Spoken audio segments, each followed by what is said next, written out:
Hello, dear students. Welcome all. Today we are going to see the final part of this chapter, that is periodic classification of elements. So we started this chapter with elements and their classification. After that we learned Dobrinius traits, we learned Newland's law of octaves. We saw both the versions of periodic table, that was the modern periodic table, and before that we studied about Mendeleev's periodic table. We saw merits and demerits of Mendeleev's periodic table. त्याच्यासोबतच आपण Mendeleev periodic टेबलनी काय state केलं होतं according to the basic understanding of what are groups, what are periods. Same goes with modern periodic table. We learned about what are groups. Groups are vertical columns. What are periods? Periods are horizontal rows. We saw what is electronic configuration in the previous class. Also, there was a concept which I briefly introduced to you in the last class. तर ती concept कोणती होती? Valency. Valency of an atom और valency of an element is the number of electrons present in the outermost shell of that atom or atom of that element. Okay, so everybody knows, सगळ्यांना माहिती आहे की element चा एक unit is atom. Okay, so now let's consider, everybody knows this is an atom. Okay, so now we see atom च्या structure मध्ये काय काय असतं बरं? There is a central nucleus. atom च्या structure मध्ये काय काय असतं? There is a central nucleus. Everybody is aware of this. After that, there are protons and neutrons in the nucleus. What are these? These are nothing but electrons. These are electrons. Ata, yesterday we saw that how many electrons can be fitted or can be accommodated into a cell. We saw yesterday cell 1, 2, 3. Also it was in that element configuration. Okay, so yesterday we didn't see that what is an octet. What is an octet? So for example, yesterday we explained the example of calcium. So there was 18 cells ची capacity असते third shell ची. किती असते capacity? सगळ्यांना माहिती आहे. First shell ची capacity is first shell 2, second shell 8, third shell 18. But there is a concept of octet which comes into picture when you have to state the valency. म्हणजे एखाद्या element किंवा कंपाऊंडला जर रिॲक्ट करायचं असेल तर रिॲक्ट करायला कोण जातं? आउटर मोस्ट शेलमधला इलेक्ट्रॉन जातो. ठीक आहे, सो नाव सगळ्यांनी पहिले वॅलेन्सीचं डेफिनेशन लक्षात घ्यायचं आहे. वॅलेन्सी म्हणजे काय? Number of electrons present in the outermost shell of that atom. ठीक आहे, सगळ्यात बाहेरच्या शेलमध्ये किती इलेक्ट्रॉन्स आहेत ते आपल्याला काय सांगतं? त्याची वॅलेन्सी किती आहेत, आणि त्या इलेक्ट्रॉन्सला म्हणायचं वॅलेन्स इलेक्ट्रॉन्स. ठीक आहे, so now let's take example of, इथे कोणतं आहे? Potassium. Let's take example of potassium. पोटॅशियमचा फॉर्म्युला असतो के. 19 काय आहे त्याचं? 19 is its atomic number, that is Z. 19 काय आहे त्याचा? ॲटॉमिक नंबर आहे. हे त्याचं इलेक्ट्रॉनिक कॉन्फिगरेशन आहे. आता मला सांगा, इलेक्ट्रॉनिक कॉन्फिगरेशनमध्ये 2881 असं का असेल बरं? That is because octet meet झालं पाहिजे. म्हणजेच 8 इलेक्ट्रॉन्स अकॉमोडेट झाल्यानंतर नेक्स्ट शेलमध्ये वॅलेन्स इलेक्ट्रॉन्स चेक करण्यासाठी आपल्याला ऑक्टेट मीट करावं लागतं. Octet is nothing but oct म्हणजे काय? 8. So I will explain. पहिल्या शेलमध्ये किती इलेक्ट्रॉन्स अकॉमोडेट झाले? 2. दुसऱ्या शेलमध्ये किती होतील? 2, 3, 4, 5, 6, 7 आणि 8. ठीक आहे, 8 इलेक्ट्रॉन्स झाले. आता after this 8 electrons in the third shell, how many electrons will be there according to this configuration? There should be 8. आपण जर इथेच लास्ट शेलमध्येच जर 9 काढले, कारण ॲटॉमिक नंबर किती आहे? 19. आपल्याला टोटल किती इलेक्ट्रॉन बसवायचे आहेत? 19 इलेक्ट्रॉन. तर मग हाऊ विल वी से की इथे 8 बसतील किंवा 9 बसतील? टोटल कॅपॅसिटी तर 18 आहे थर्ड शेलची. काल फॉर्म्युला काय बघितला होता आपण? 2n square. n म्हणजे काय, number of shell. Third shell 2 × 3 square. 2 3 जा 6. 6चा स्क्वेअर काय असतो, 18. बट आपल्याला ऑक्टेट मीट करण्यासाठी नेहमी 8 शेल्सनी त्या शेलला 8 इलेक्ट्रॉन्सनी त्या शेलला फिल करावं लागतं. So 1 2 3 4 5 6 7 and 8. So now we all know की 8 इलेक्ट्रॉन्स फिल झाल्यानंतर अजून पण काहीतरी मिसिंग आहे. What is missing? We all know that there are more than one shell required because number मोठा आहे, that is 19. But we need to draw one more shell to accommodate the remaining 1 electron. जर हे आता count केले तर हे 18च असतील. So we want one more electron. So what we will do? We will place it in the outermost shell. आता this is a special electron. हा electron काय आहे, स्पेशल इलेक्ट्रॉन. कारण ह्या इलेक्ट्रॉनला आपण काय म्हणतो, valence electron. What does valence electron mean? Outermost shell मधला जो एक इलेक्ट्रॉन असतो त्याला वॅलेन्स म्हणायचं. आता जर आपण सोडियमचं काल बघत होतो, सोडियममध्ये हा रूल अप्लाय केला असता तर आउटरमोस्ट शेलमध्ये किती इलेक्ट्रॉन राहिले असते, 2. कारण सोडियमचं कॉन्फिगरेशन इज 2 8 8 2 बिकॉज ह्याचा ॲटॉमिक नंबर will be कॅल्शियमचा, लेट्स सी, कॅल्शियम सोडियमचा 11 असतो, कॅल्शियम विच इज 20. सिमिलरली सोडियमचा आहे 11. सो ह्याचं कॉन्फिगरेशन काय येणार, 2 8 2 + 8 10. आपल्याला किती पाहिजे, 11. सो काय येणार, 2 8 1. So this is how we write configuration. And the outermost शेलमधले जे इलेक्ट्रॉन असतात, आता ह्या दोन केसेसमध्ये कोणते आहेत ते, 2 will be valency of calcium, 1 will be valency of sodium आणि 1 will be valency of potassium. Got it? Valency म्हणजे काय, त्याच्या आउटरमोस्ट शेलची capacity. Let's move to the next concept, atomic size. ॲटमची साईज कशी डिनोट केली जाते? आता सगळ्यांना माहिती आहे हा काय आहे, nucleus. The distance from nucleus to outermost shell.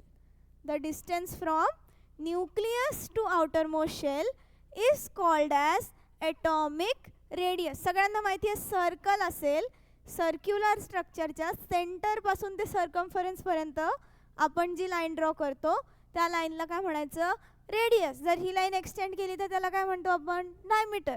So atomic size काढण्यासाठी ॲटॉमिक रेडियस काढला पाहिजे, आणि atomic radius is expressed in the unit picometre. कुठल्या युनिटमध्ये एक्सप्रेस करतात त्याला, पिकोमीटर्समध्ये. So let's read it out. The size of an atom is indicated by its radius. म्हणजे ॲटॉमिक साईज कशाने कॅल्क्युलेट करू शकतो आपण, ॲटॉमिक रेडियसने. ॲटॉमिक रेडियसचं डेफिनेशन आहे, atomic radius is the distance between the nucleus of the atom and it's outermost shell. जे मी आत्ता एक्सप्लेन केलं, न्यूक्लियसपासून ते आउटरमोस्ट शेलपर्यंत जो डिस्टन्स आहे ह्याला म्हणायचं atomic radius, that is small r. ठीक आहे, let's move to the next. आता picometre is unit of atomic radius. Atomic रेडियसचं युनिट काय आहे, PM, that is picometre, which is smaller than nanometre. Picometre नॅनोमीटरपेक्षा पण छोटी व्हॅल्यू आहे. 1 picometre is 10⁻⁻12 metre. 1 picometre is 10⁻⁻12 metre. Some elements and their atomic radii are given here. आता हे काही एलिमेंट्स आणि त्याचे ॲटॉमिक रेडियसेस पिकोमीटर्समध्ये, म्हणजे ॲटॉमिक रेडियसचे युनिट पिकोमीटर आहे, सो त्या टर्म्समध्ये इथे दिलेले आहेत. तर that is very easy. OBC 66, 88, 77. 66, 88, 77. Learn करायला खूप इझी आहे. ॲटॉमिक साईजवर जर नोट आली किंवा ॲटॉमिक साईजवर जर क्वेश्चन आला, राईट अ शॉर्ट नोट. तर what all you will write? You will just simply explain the concept of valency. You can explain it with the definition. पहिली लिहायचं, the size of atom is indicated by its radius. Atom ची size कशी काढू शकतो आपण? By using its radius. After that you will write atomic radius is the distance between nucleus and the outermost shell. आता outermost shell कोणता आहे हे कसं कळणार? ते आपल्याला कळतं by the concept of valency. की valency किती आहे? Valency असू शकते 1, 2, 3. Number of electron present in the outermost shell. Let's move to the next concept. I hope this is clear. Next concept आहे the metallic and non-metallic character between elements. There are metals, non-metals आणि metalloids. As we studied in the very first lecture of this chapter, आपण पाहिलं होतं की there are three types of elements. Elements can be metallic, elements can be non-metallic, and elements can be metalloids. Okay, so now आपण tendencies learn करणार आहे. Tendency म्हणजे काय? Basically what we are going to do is we are going to group the element based on their metallic character, non-metallic character किंवा metalloid character. आता metallic character म्हणजे काय? जे कॅरेक्टर्स मेटल्समध्ये दिसून येतात तसे सिमिलर और सेम कॅरेक्टरिस्टिक्स ज्या एलिमेंट्समध्ये आहेत त्यांना एकत्र ग्रुप केलं गेलं आहे आणि ज्याच्यात कंप्लीट नॉन मेटॅलिक कॅरेक्टर्स आहेत त्यांना एकत्र ग्रुप केलं गेलं आहे. ओके, सो नाव या डायग्रामचं नाव काय? या डायग्रामला म्हणायचं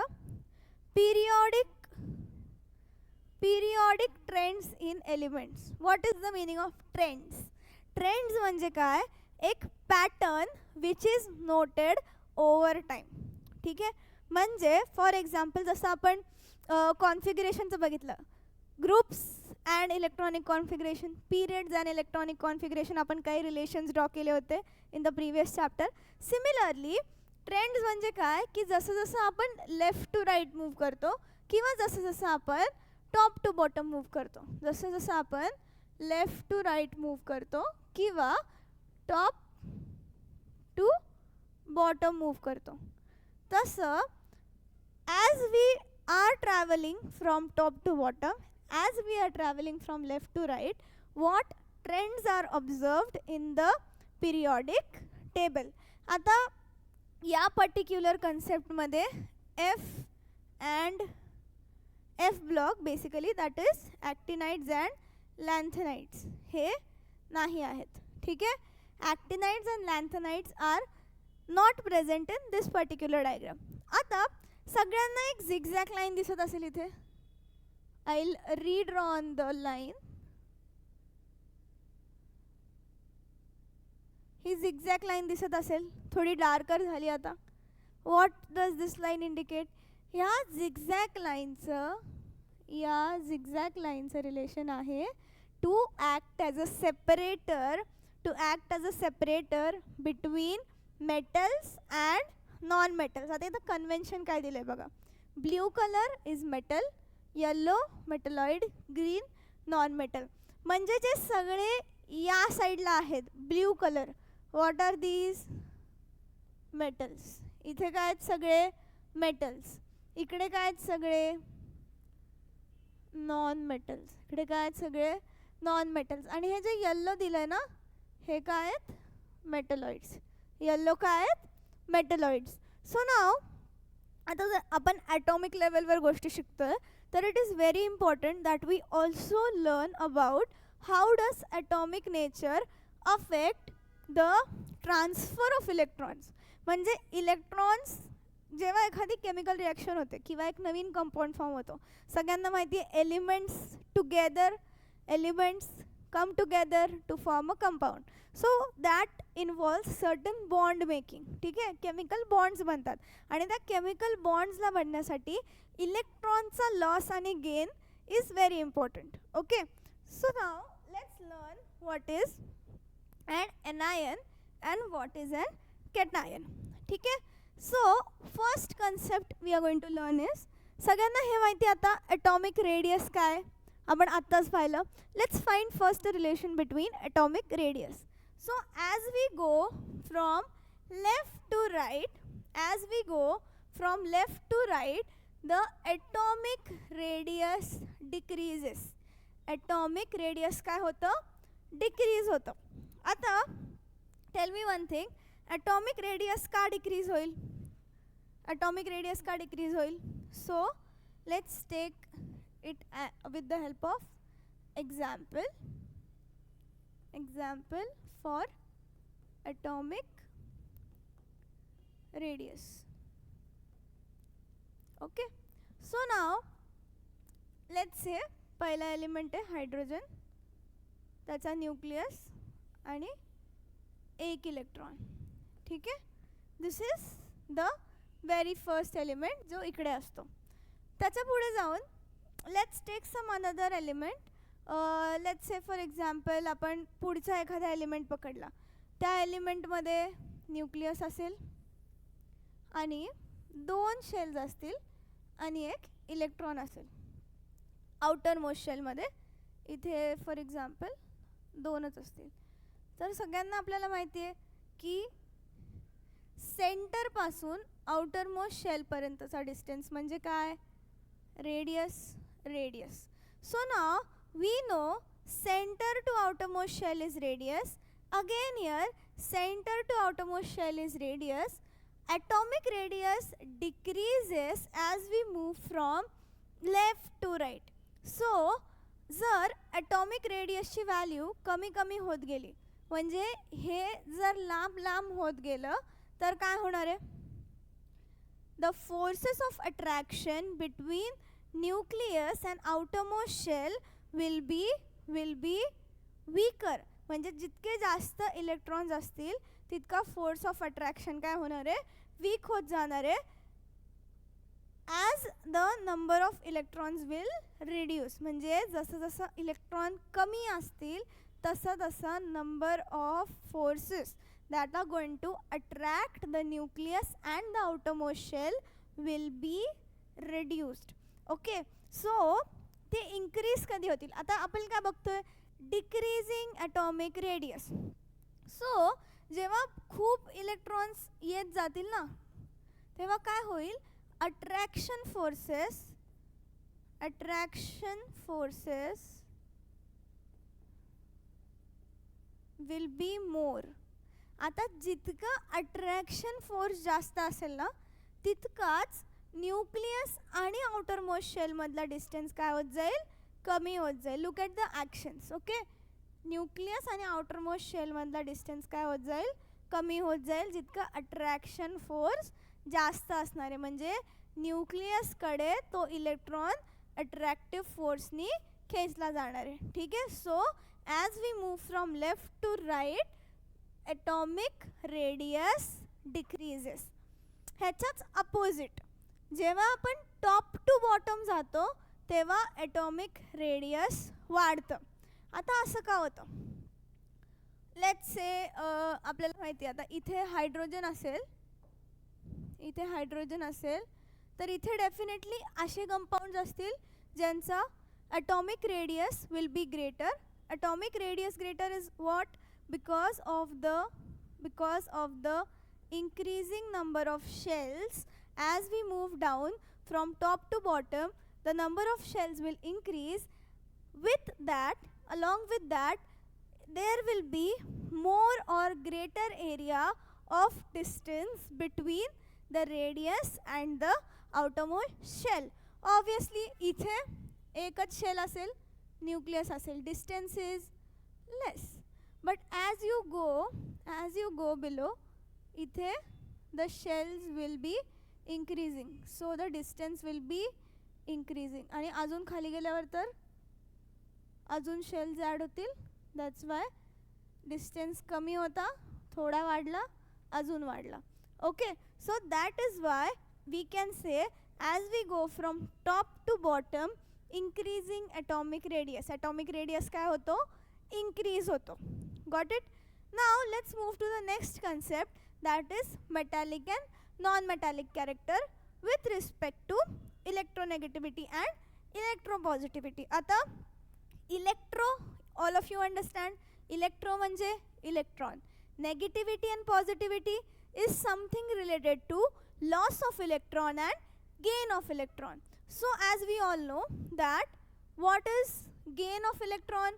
Gain of electron leads to formation of anion. Gain of electron leads to formation of anion. Okay, that is called as electronegativity. जेव्हा इलेक्ट्रॉन आउटरमोस्ट शेल मधून, त्यालाच म्हणायचा पेनल्टिमेट शेल. आउटरमोस्ट शेलला आपण काय म्हणू शकतो? Penultimate shell. सो जेव्हा electron outermost शेलमधनं बाहेर जातो तेव्हा लॉस ऑफ इलेक्ट्रॉन होतो. लॉस ऑफ इलेक्ट्रॉनला म्हणायचं कॅटायन.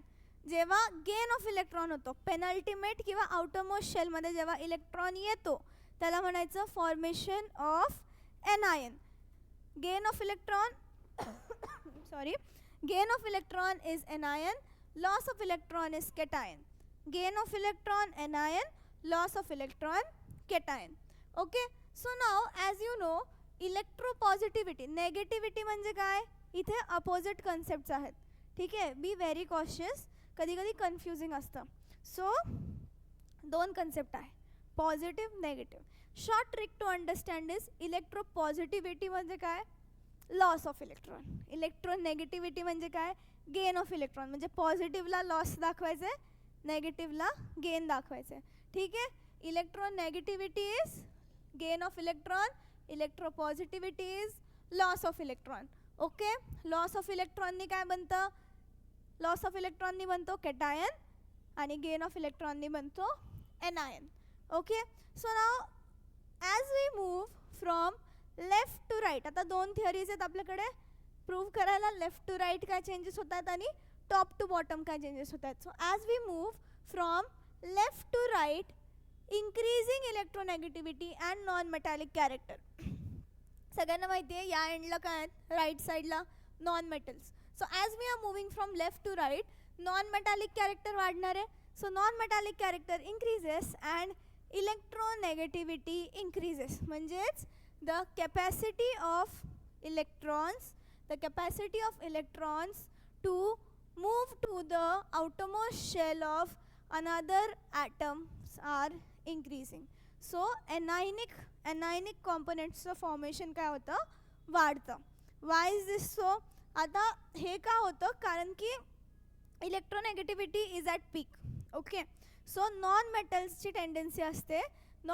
टेंडन्सी असते to form anion by gaining electron. Non metals easily electron gain करतात, त्याच्यामुळे ते इलेक्ट्रोनेगेटिव्ह असतात. आणि जसं जसं आपण लेफ्ट टू राईट मूव्ह करतो आहे तसं तसं नॉन मेटल्स वाढत चाललेत. सो इलेक्ट्रोनेगेटिव्हिटी इन्क्रीज होते आणि नॉन मेटॅलिक कॅरेक्टर इन्क्रीज होतो आहे. Electronegativity and non metallic character are directly proportional to each other. जशी इलेक्ट्रोनेगेटिव्हिटी वाढेल नॉन मेटॅलिक कॅरेक्टर वाढेल.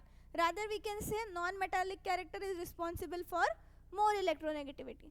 Next, decreasing electropositivity and metallic character. So जसं जसं आपण लेफ्ट टू राईट मूव्ह करतो इलेक्ट्रो पॉझिटिव्हिटी डिक्रीज होते आणि मेटॅलिक कॅरेक्टर काय होतं? डिक्रीज होणार आहे. Obviously as we move from left to right, metallic character strong कुठे आहे? लेफ्ट साईडला आहे. इकडून इथे जाताना काय होतं? increasing electronegativity and decreasing electropositivity. म्हणजेच काय? इलेक्ट्रॉन्स लूज व्हायची जी टेंडन्सी आहे ती हळूहळू कमी होत जाते as we move from left to right in a periodic table. Next, let's understand the further concept as we move from top to bottom. So as we move from top to bottom, what happens? As we move from top to bottom, there will be decreasing electronegativity and non-metallic character. Exactly opposites आहेत हे दोन terms. ठीक आहे, काय होतं इथे की जसं तुम्ही टॉप टू बॉटम येता, ठीक आहे. परत आपण हायड्रोजनचं एक्झाम्पल घेऊ. हायड्रोजन घेऊ, इथे पुढे सोडियम, कॅल्शियम वगैरे आहेत. तर हायड्रोजन आणि सोडियममध्ये काही सिमिलॅरिटी आहे का? इन टर्म्स ऑफ कॉन्फिगरेशन नाही आहे. हायड्रोजनचं कॉन्फिगरेशन कमी आहे सोडियमपेक्षा. तर आता इथे काय दिलं आहे? इलेक्ट्रोनेगेटिव्हिटी म्हणजेच काय? Gain of electron. मला सांगा, सोडियमचं आपण बघितलं 11 असतं, ठीक आहे. त्याच्या आउटर मोस्ट शेलमध्ये एक वॅलेन्स इलेक्ट्रॉन जर असेल तर तो एक valence electron will be losing easily और will be gaining electron easily. तिथे एम्प्टी शेलच नसतो, तिथे लेजिट लूजिंग इलेक्ट्रॉन्ससाठी इलेक्ट्रॉन प्रेझेंट असतात. So what happens, there is a legitimate reason for decreasing electronegativity. Electronegativity आपल्याला माहिती आहे काय, gain of electron. Gain of electron तेव्हा होतो जेव्हा आउटर मोस्ट शेल वेकेंट असतो. पण जे आपण प्रिव्हियस एक्झाम्पलसुद्धा पाहिले त्याच्यात काय होत होतं, सोडियम इथे पण आहे, इथे पण आहे, इथे पण आहे. सो जर आउटर मोस्ट शेलमध्ये कॉन्स्टंटली वॅलेन्स इलेक्ट्रॉन प्रेझेंट आहे तर तो लूज इझिली होईल आणि याच्यात गेन रेअरली होईल, ठीक आहे. सो मोस्टली जेव्हा आपण टॉप टू बॉटम येतोय तेव्हा लॉस ऑफ इलेक्ट्रॉन होतो. That is why electropositivity increases and metallic character also increases, ठीक आहे. जसं आपण टॉप टू बॉटम येतो तसं मेटॅलिक कॅरेक्टर इंक्रीज होतं, नॉन मेटॅलिक कॅरेक्टर डिक्रीज होतं. Okay, so be very cautious. ही डायग्राम टेक्स्टबुकमध्ये आहे. You all can understand it better by reading it through it. There is a text given for reasoning as in की attraction forces कसे act होतात, atomic रेडियसचा role काय आहे. Along with that, there are proper definitions for electropositivity and electronegativity. It is nothing. Electropositivity, electronegativity लिहायचं, loss और gain. आणि काय form होतं आहे, इलेक्ट्रोनेगेटिव्हिटीमध्ये एनायन फॉर्म होतो आहे, इलेक्ट्रोपॉझिटिव्हिटीमध्ये कॅटायन फॉर्म होतो आहे. Okay, that is very very very simple if you understand one thing. And the trick is to master one parameter. So for example तुम्ही मेटॅलिक कॅरेक्टर आणि इलेक्ट्रोपॉझिटिव्हिटी मास्टर केली, त्याच्याच opposite काय असणार आहे, नॉन मेटॅलिक कॅरेक्टर आणि electronegativity. Okay, am I clear? या.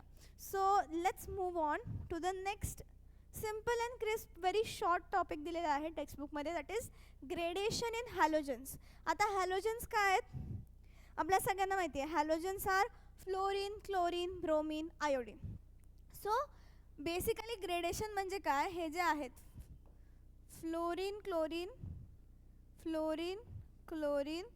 Bromine, iodine, हे कधीच असे इंडिव्हिज्युअली प्रेझेंट नसतात. These are present as F2, I2, Cl2, Br2. So they are present in a diatomic format and this marks the end of this chapter, that is gradation in halogens. Halogens कुठल्या ग्रुपमध्ये belong करतात, group number 17. There are total 18 groups, 7 periods, त्यातले elements. So few important notes in this chapter. So first thing, whenever you write the give reasoning answer, you can make total sense when you give an example with it. Merit demerit लिहिताना example is must. So काही 2-3 example आणि काही 3-4 कॉन्फिगरेशन्स. आता तर it's very easy. If given a atomic number that is Z, you can always write what is its electronic configuration. 2 curved brackets आणि number of electrons in each cell separated by a comma. Okay, so now octet समजलं, valency, atomic size, all these concepts that were promised in the first chapter. Okay, so हा केमिस्ट्रीचा तुमचा first chapter होता science part 1च्या टेक्स्टबुकमधला. I hope you had a good learning session. Thank you. Thanks for your patience.